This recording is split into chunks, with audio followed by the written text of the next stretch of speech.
So I'm going to say good evening to Ernestina Hernandez in San Jose, California. And this is Karen with Naturally with Karen in Minnesota. And we're doing an interview tonight regarding some shamanic and wellness guidance work that I did with Ernestina back in 2015. And we worked on a couple of issues. Each time I do a guidance session, I ask a client what their 3 goals are, so that we work specifically on a goal-oriented basis. And I'm going to go ahead and introduce Ernestina, and she'll tell you a little bit about why she came to see me. Okay, so it's good to see you, Shaman. It's been a little while. I initially was very fortunate and gifted enough session work with you from a mutual friend that was about 6 months worth of sessions for lupus. I was having a severe flare-up. I had actually had chronic flare-ups, which was an escalation of the condition as far as I had known it. So I was diagnosed with lupus at 23, but I had a fairly mild case of it. And I was fortunate that I call them now my cheaters. I had medications that my doctors had prescribed from the age of 23 that basically allowed me to have a normal life. And there came a time when I moved back to the Bay Area here in California after several major moves where my condition just flared up and kept flaring up. So lupus is actually an overactive immune system. It manifests in individuals in different ways. It's very unique, just much like being a human being is unique. For me, I am convinced that it triggers from heartfelt, stressful situations. So for me, it flares up when I'm having issues or resistance with generally the people that I love the most. So it could be a boyfriend, it could be my mother, it could be my sister, one of my best friends. But generally when there's resistance and turmoil and heartache, my condition flares up. Okay. So when I moved here, I was having some issues with my mom. They didn't feel severe, but enough that I think coupled with the actual environment, there's lots of toxins here. There's so much overabundance of energy and force fields of energy that clash because there's just so many, I believe, signals. There's all the Wi-Fi. I'm in the technology hub of the United States in the Bay Area here in Silicon Valley. And I felt that energy overwhelming me when I got here.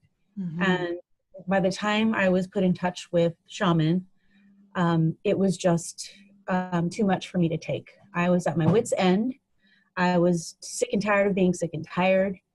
And I just didn't want to go on the way that I was feeling. I could not continue with all of that weight and with the continuous cycles of body aches and depression, and the rheumatologist that I was seeing kept telling me to take this drug and that drug, and nothing was helping. I just felt like it was really bogging down my system even more than I was already having to deal with. The medications were just adding to the problem.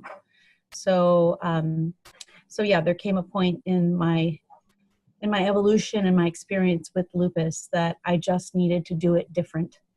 And I was blessed with the session work that I got to do with you. And it's absolutely changed the trajectory of my life at this point.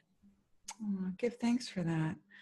How would someone know, what kind of symptoms or experiences were you having at the time when we first came together that maybe someone who's listening would say, maybe I have lupus? It's a hard condition to diagnose for most people.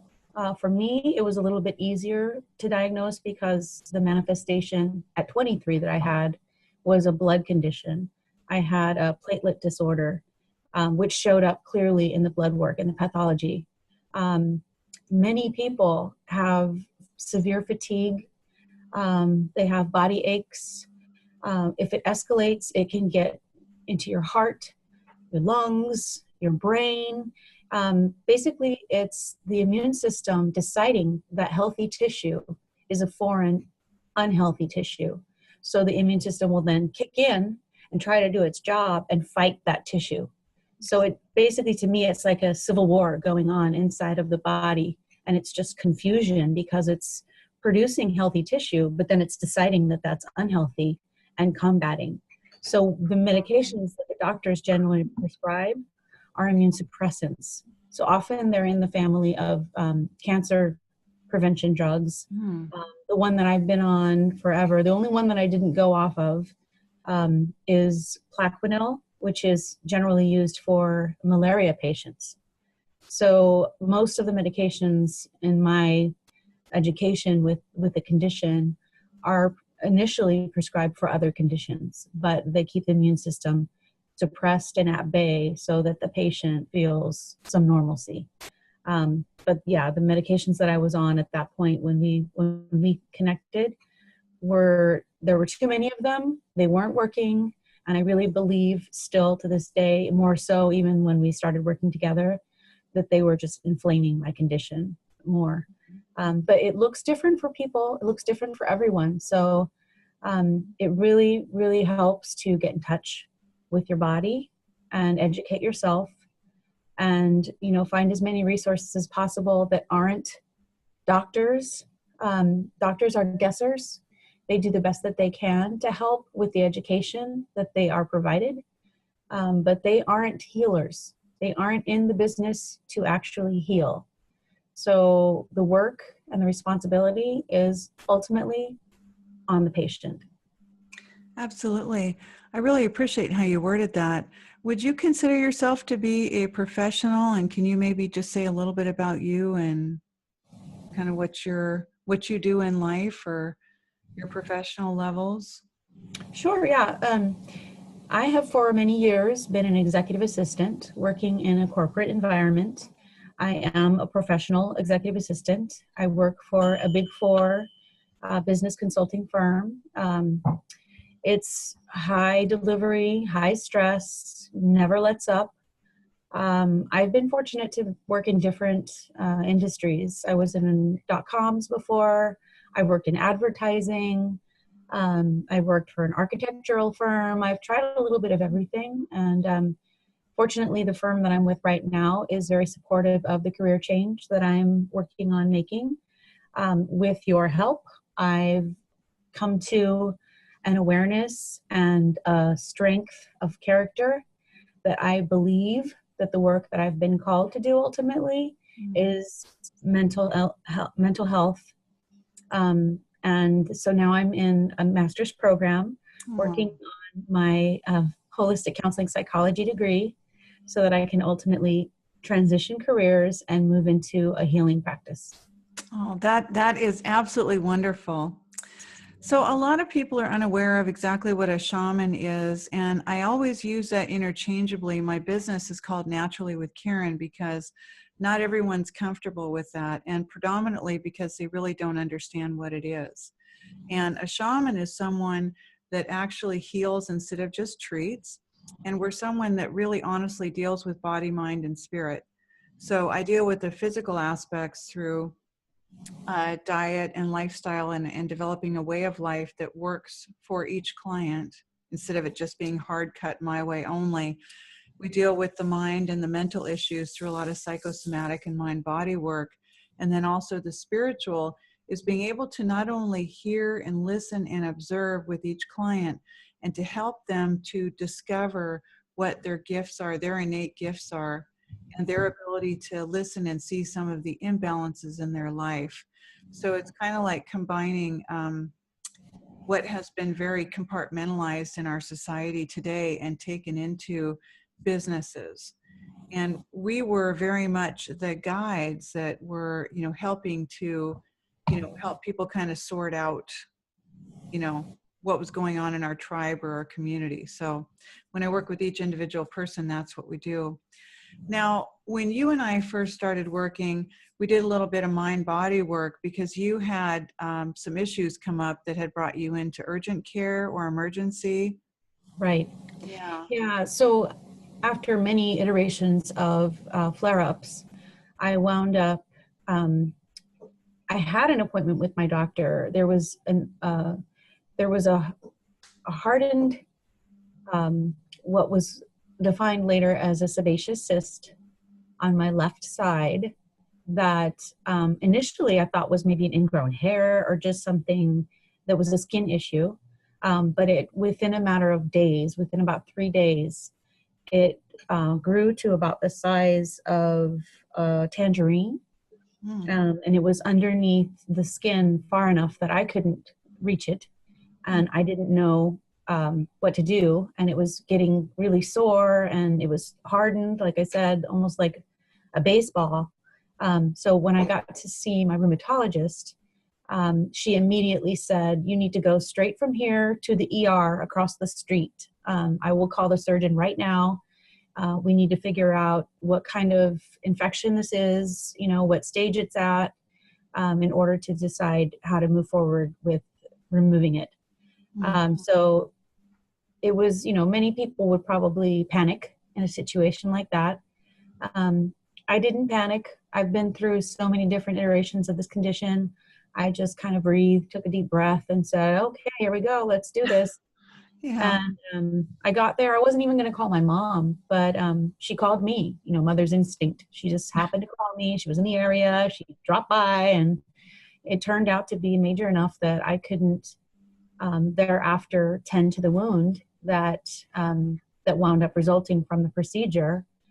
And that experience was so humbling and equalizing. Like it brought me to a place, because I've always been a very independent, fiercely independent woman. This is handed down from generations. My grandma is fiercely independent. My mom is fiercely independent. My sister is. And so having to allow people to take care of me and humble myself was kind of terrifying. And it felt kind of shameful. I was really kind of ashamed that I couldn't take care of myself. And I had to just let people see me in this vulnerable state. And there was nothing I could do about it. Even though it was my mother that was one of the people tending to me and two of my best friends, it still just felt like I am never going to let this happen again. Whatever this is, this is never going to happen to me again. And that's when I was like, help, I need to do this different. Whatever I've been doing isn't working and I need to do something different. And that's when I was blessed. Oh. Isn't it true, Ernestina, that oftentimes it's something that just, brings us to our knees, that causes us to make a change, Absolutely. And this is oftentimes when someone comes to a shaman, either it's been a breast cancer diagnosis, or the breasts are so sore with fibrocystic breast, or it's the epidemic and pandemic today of thyroid imbalance, which I've really become very well aware of, and it's mind-body causative, which is humiliation. Or, it's been something, but along the journey, the difference between a shaman and a doctor is that we end up uncovering and helping you through this process of bringing out your innate gifts. And so I remember in our sessions early on in the 6-month journey that something to do with your wound I had brought up about the side of the body, and without maybe going into too much of a personal detail, it had a lot to do with something that needed to be moved and shifted in your life on a personal level, that where you were kind of stuck. Okay, Kathy wants to be on the video. Yeah. I think it was the left side of my body, and you told me that it was probably female energy that may or may not be blocked, or there was something going on with the female energy, which I initially thought might have been related to my boss ladies. It might have been a work issue, because I often felt like, this is a pain in the ass. This work is but I actually realized after, because with your very careful and thoughtful holding space for me, I realized that it was actually issues more relating to my mom and my sister and the expectations that I had about what I thought my parenting should look like, what I thought, being a sister should look like.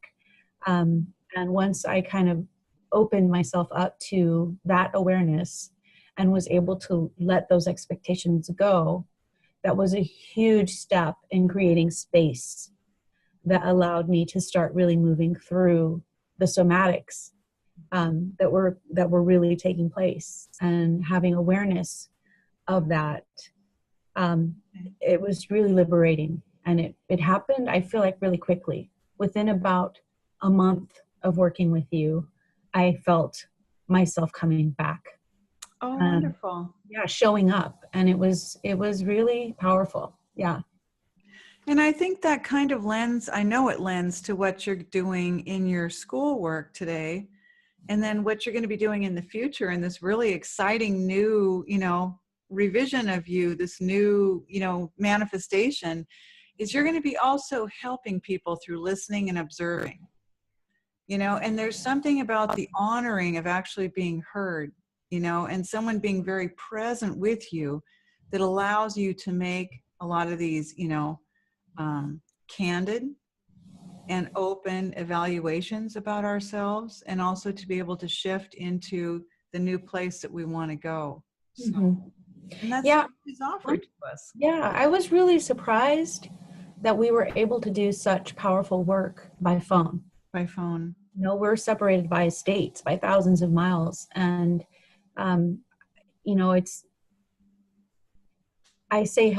you held my hand through that process for 6 months, even though we weren't physically in the same space. I wasn't lucky enough to do hands-on energy work with you, but I felt like that's what was happening. And it unblocked a lot of space in me. And it was gentle. I never felt like you were pushing me in any direction. I never felt like you were telling me what to do or not do. You were always very respectful about how you presented information when it came to the Western medicine beliefs and yours, and the research that you've done and the awareness that you have. So I really appreciated that. I felt like I was empowered to make my own decisions as I moved into new awareness. Oh, great. That's very positive to hear. Give thanks for that. Yeah, I do remember our talking a little bit about that. And oftentimes when clients first begin this type of work, there has been entirely, their faith has been built around the medical system because it's all that they knew. And so when someone is maybe on prednisone and different types of drugs, there's so many drugs out there today, they really have full faith and credit. And the doctors do too, because the doctors aren't equipped to do the type of work that you and I were doing together. They just weren't trained in it. And so, the fallback system is kill it, cut it, or drug it. We either do a surgery and cut it out. And a lot of people are resistant. They're resistant. They think that maybe making a change in their food rhythm is going to be just too exhaustive. It's going to be too hard. Especially when they see what's outside of them to eat, and they don't want to give up social opportunities, and they don't want for people to feel bad when they say they're not going to have the birthday cake, or they're not going to, have lasagna at grandma's house or something. So, there's so much built into our culture about eating this way, eating the wheat, the meat, and the cheese. And when someone has become inflamed, and maybe the mind has created a large part of it, and the body is also having some inflammation from the food, and there's some mineral imbalances going on because the gut wasn't healthy enough to really, assimilate that well. And you work somebody through this. It's not a one session fix. The person needs to be willing to understand that it's going to perhaps take several sessions of that hand holding you mentioned for us to work very individually, maybe through constipation and getting the elimination channels, and working through understanding that it is okay to eat this way, and here's how to incorporate it, even if you only do so to get past you know, the main block of where you are, so the body can really reset itself, you know. So yeah. Right. I wanted to ask you, when we were doing the detoxing for you, you know, through your organs and such, and in the beginning, you know, we were causing your body to do some detoxification. Was that too rough to do? I mean, do you remember having any experiences with the detox? I don't actually, not being rough. I Okay. mean, I did feel like, whoa, I heard that your poop should float. But it definitely, and still when I'm really diligent, you know, and doing the right things and avoiding the right things or the wrong things, um, it just goes right through me, which I know is what my body is supposed to be doing. That's elimination. And I'm giving my body a break, and it's not working so hard to do what it needs to do and get the nutrients that it needs to get from the food that I'm eating. So for me, I wasn't uncomfortable with it. It was new. I never had issues. My body has always been pretty efficient with elimination, but it definitely was different. It was more fluid, and I just felt like my body was a little bit lighter. It wasn't working so hard. Oh, okay. Yeah. Yeah. Good to know. Mhm. I was going to ask your test scores when you went to doctor checkups and so forth. Did you start to notice right away that maybe some of the blood tests or other tests that you took reflected, you know, the progress that you were making? Did you actually see it tangibly with science, or did you just feel it in your body? How long did it take you, kind of a thing? Well, it was really interesting because I think at that point I was still seeing the rheumatologist every 3 months. And of course, the numbers fluctuate, you know, day to day, really. So it just depended on the day as far as the numbers would reflect. So I think it took a while before they showed up and looked pretty normal. But I felt so much better, like I said, within a month. By 2 months, I felt like I was getting my life back. I had already like got my energy back. I was able to go out into the world again. I was starting to socialize again. But you mentioned, and it was true, the response that I got from people about eating differently, bringing my own lunchbox and, you know, my veggie patties and my vegan meals. And it was, there was a stigma attached to that. And that was probably the most challenging part of that transition. Okay. Yeah, because I felt myself having to justify to make others feel better about my healthy choices, which was something I wasn't prepared for. I just didn't, I realized that it's harder to implement those good eating habits than it is to quit drinking. It's such a social exchange. Yeah. Food is such a social dynamic that it did make others feel bad about themselves. And that wasn't my intention. I was just trying to feel good. Yeah. You know, once I explained that, they were okay with it.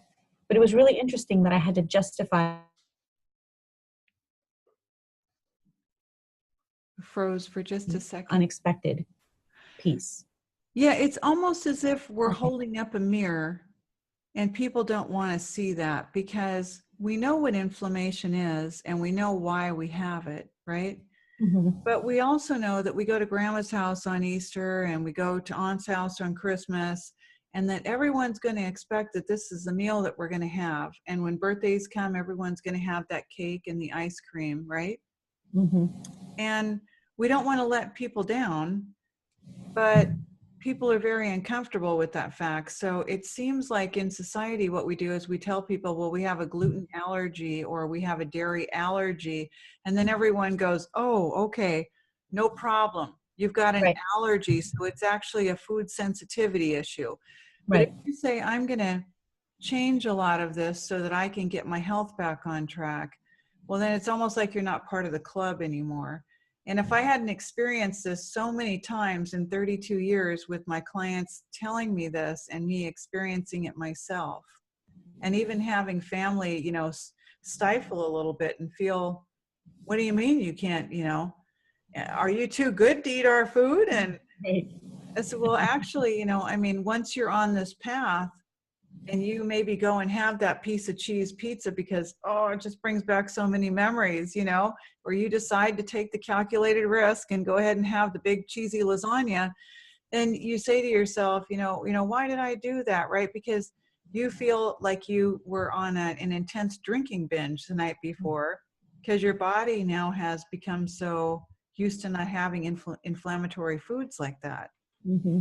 So it's kind of a toughie, I mean, you get hit with both sides. People aren't super comfortable with it. And then if you eat that food, you have the ramifications of eating it, which feel bad.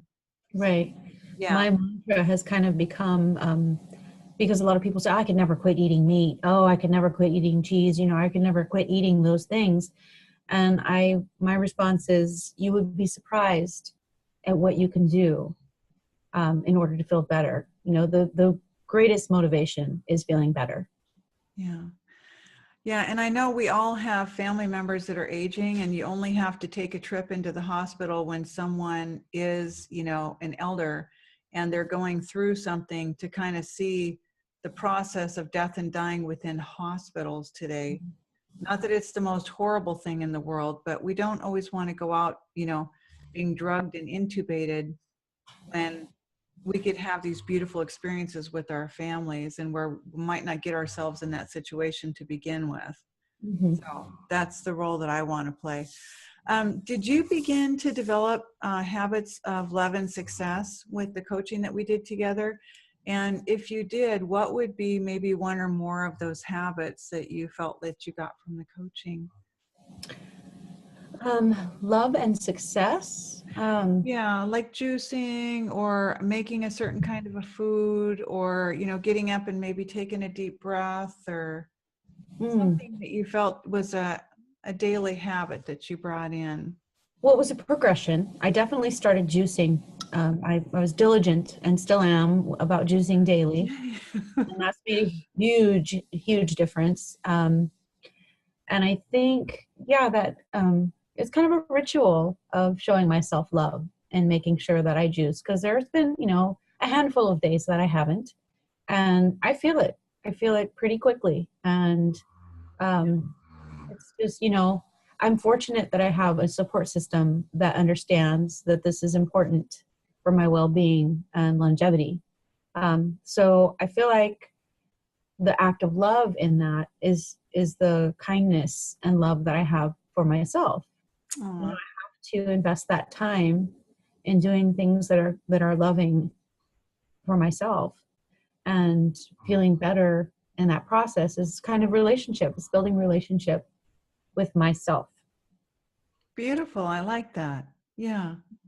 And gaining a little more clarity about that relationship with yourself too. So, Oh yeah, it was such a kind evolution process. The process, it wasn't it wasn't a slap in the face. It wasn't like, no, how do I do this? It was this gentle evolution, and awareness came with each step, and I just appreciated the journey as it unfolded.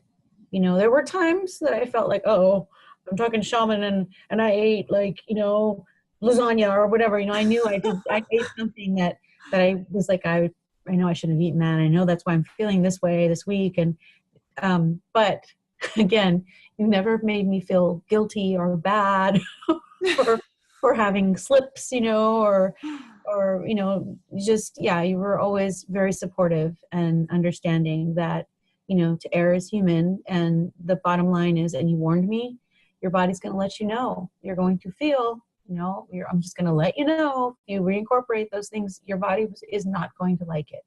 yeah. So that's all you needed to say. So when it was happening, I knew it was, I knew it's because I ate that, or I ate that, I drank that, or, so the love is really kind of hand in hand, coupled with the awareness. Oh, give thanks. Beautiful. Would you say that any of your medications decreased? Was there anything really noticeable about any certain kind of medication, or Yeah, actually, while we were working together and I was at my peak commitment, um, I was off of almost every medication that they had me on. I think I was on like 5 or 6 medications at the point when we connected. And I went off of just about everything. And I was feeling great. And my, Wow. Mhm. yeah, my counts weren't bad. They weren't normal. We know what the doctors want to see on paper, but they were in the range of normal. They were right on the cusp of normal. And what I landed on was I feel better.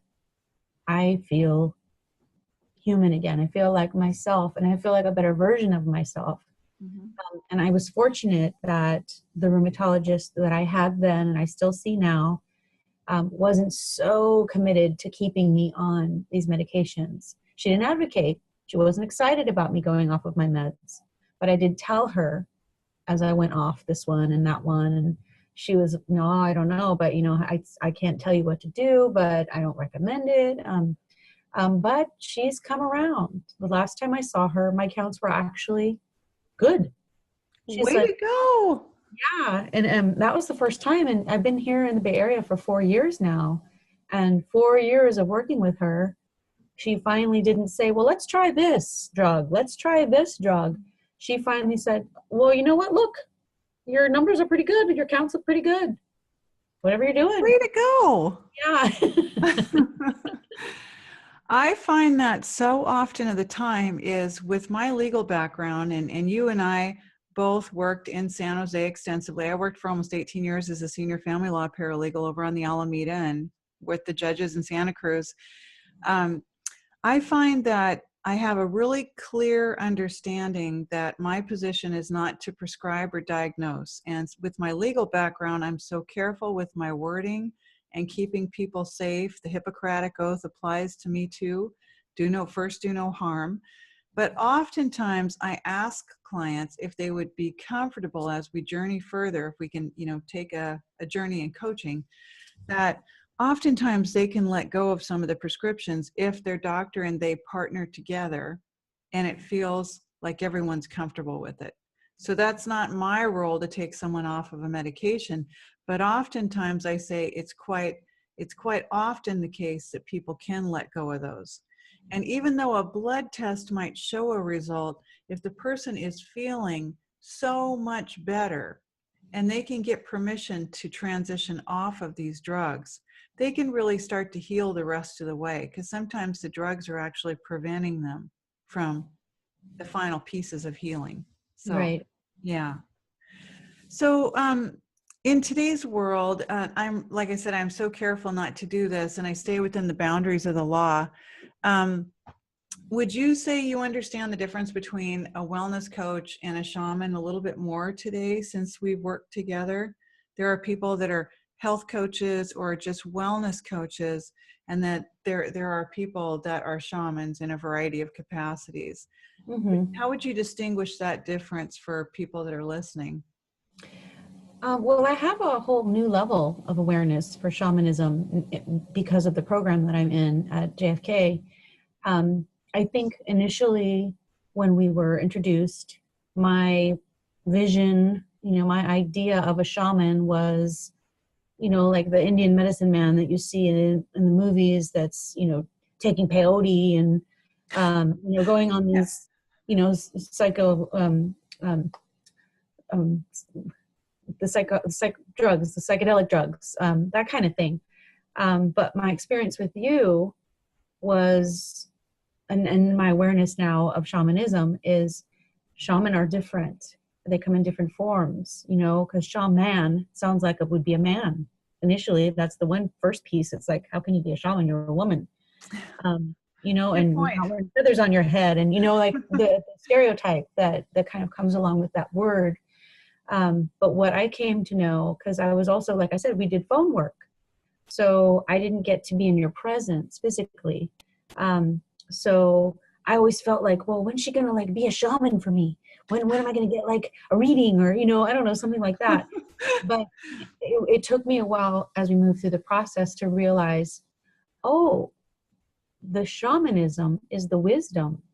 It's that quiet knowing. It's not telling me what to do. It's presenting me with the information and letting me decide. So there were gentle mentions of images that you might have seen that came to you about where I would wind up, what you saw happening. But you never told me, this is what you need to do. This is what I see for you. It was a very humble, quiet awareness. And the way that you shared it, I was able to decide when I was ready to receive that, what the message was. Mm-hmm. So that was the shaman aspect. But the health coach was the hand-holding, was the education, was the support, was the not bashing me or making me feel guilty for not always being perfect. So there was definitely a marriage of those two roles that I really learned to appreciate. And Thanks. in my program, we have lots of references to shamanism.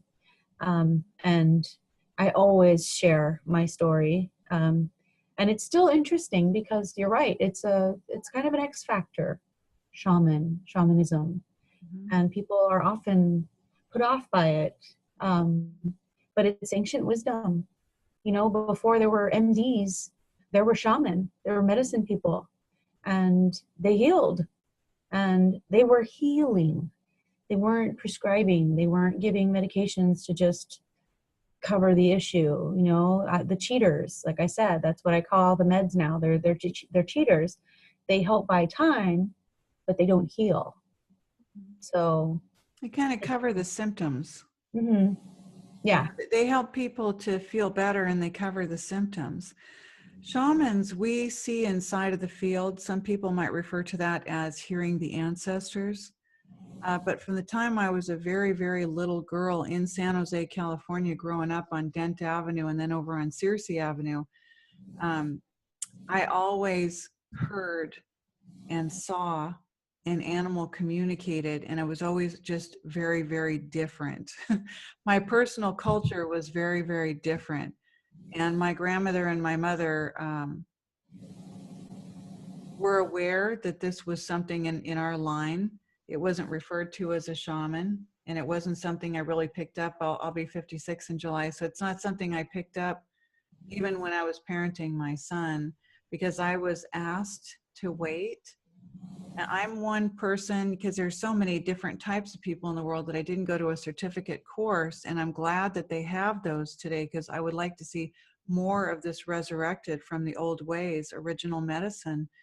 But I'm someone that came through this path and just, took pieces, but also someone that's extremely perceptive and intuitive. So as I work with you on the phone or someone online, I'm hearing and seeing, and I've learned over a great amount of time, decades of communicating this type of work, to not strictly define it, but to position it at just the right time with the person, where they're really able to hear it and say, well, this might be a consideration, or this might be together with the mind body, the plant-based nutrition, juicing, the herbalism, and now the Kemetic yoga, and several things that I have in what I call my medicine bag, so that I'm able to listen to what the client's goals are, like yours were, and then be able to kind of splay out my medicine bag and apply at each session what we need to do.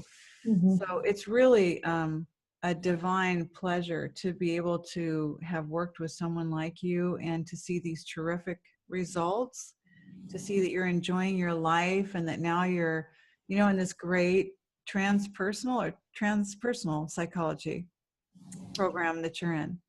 Right. Well, it's holistic, but we cover transpersonal, and that's absolutely the direction that I'm heading. Okay. I have a connection to the transpersonal, and it just makes more sense to me. The world that we live in is a little bit crazy. Yeah. And, and the presence of humanity, of being a human, it's hard to stay in that with everything that's constantly coming at us, you know, and the programming that comes along with, you know, this Western society that we live in, that I'm, you know, not trying to leave. So it's, yeah, it's an interesting balance to maintain. Absolutely. Yeah, but it's not so difficult. I'm in a community in the program that supports, and I think that more people are coming into awareness. So I'm not alone. Absolutely. And there are more and more women that want to be women that are powerful women, that want to start externalizing their knowledge, especially those of us over the age of 40 that, you know, have lived lives with professional vocations, careers, you know, and traveled and had so many experiences and relationships and education pieces. We want to be able to give that now to the world, you know, as a Right. shaman, as a healer, you know, as what you're going to be doing in the future with helping with the counseling and the mental health piece that you described.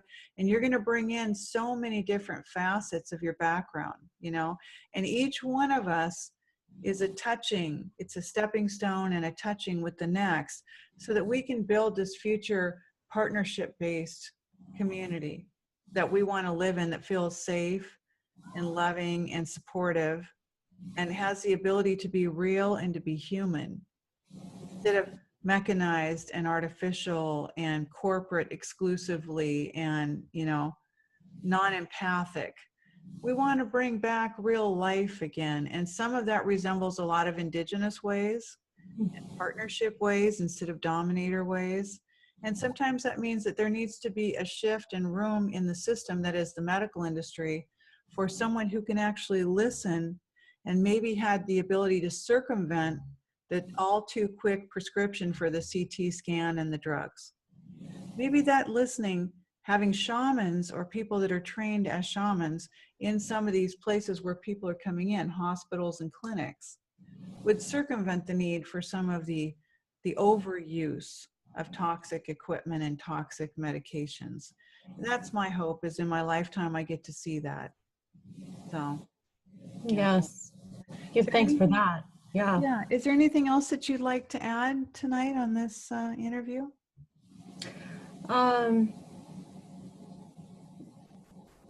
Just that I think building community is what's happening with, you know, with the teaching that you're providing. And you didn't, well, you did suggest that I started doing meditation and yoga. But again, the process was very gentle, and I got there when I got there. You know, making the life change and going vegan and, you know, going vegetarian in and of itself was a challenge. Sure. But it wasn't as hard as I thought it was going to be. Because I immediately felt, this is something that I often share, I immediately felt, and, you know, I didn't have an ethical issue when we started with being a meat eater. I just wanted to feel better. So I did it.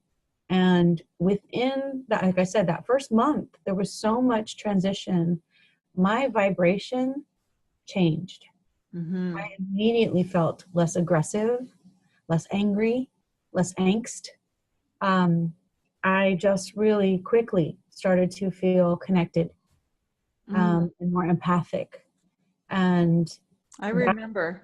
yeah, it was just such a beautiful, natural transition. And it didn't feel like, you know, I was missing out on anything. The challenge was that dynamic that I was getting from others, you know, the stigma that was attached to being vegetarian and veganism, you know, that is the challenge. But ultimately feeling better is the greatest motivation, and that sense of community and knowing that it takes medicine, women and healers and people like me who have strength and humility to build connection and build community and keep moving this forward, this message, this connection, you know, this healing. So yeah, I'm just so grateful. I'm still at the beginning of my journey, and the layers are still coming off, and being wholehearted and aware and in awareness has been just a really incredible, intense experience. But I have never felt more present in my life and more excited about my future and about, really having a life, not just going through the motions. I have a whole new, at 47, I'm 47 years old, and actually being excited about, oh my gosh, there's so much more life to live. And it's a real life that's coming, that I'm entering into, and helping others is, this is what I was called to do. But I was too caught up in ego, in normal ways. I have to say that, air quotes, like, what's normal? Yeah. Being human is normal. Being human is the right path, but unfortunately it's kind of a hard path to choose these days. Yeah. So just having that connection, even though we don't work together right now, knowing that you're always there if I need you. Oh, thank you. Peace of mind. Yeah. And I share, my story always, constantly. Oh, thank you. So yeah, I would highly recommend to anyone that's on the fence, that's maybe not sure, about this shamanism, this, veganism. If you're having any kind of chronic issue, as serious as people might make it sound, have faith. Have some faith in yourself, in the divine, in a guide, that's being presented through shaman. Just take the plunge. Oh, thank you. Thank you very much. Give thanks for that. Mm-hmm. Yeah.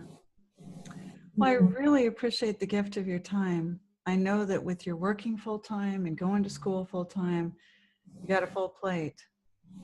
And so I want to really heartfelt appreciation for what you've done tonight. It means a lot to me.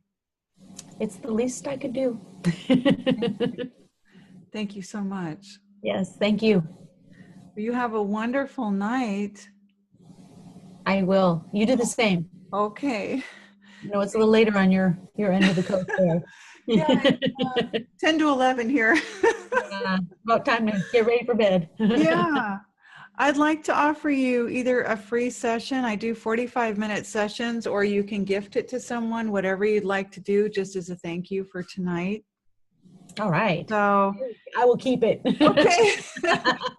So you feel free. You just text me or send me a Facebook inbox and let me know if you'd like to do a session. And I would love to do a session with you. So you just let me know when it works for you. Okay. Excellent. And I will. we can do it through this or webinar or something where we can see each other. Yeah, that'd be great. Yeah. Wouldn't that be nice? Absolutely. Yeah. We'll see if we wear the same colors again. Right. Yeah. Well, have a happy Mother's Day. It was great to see you.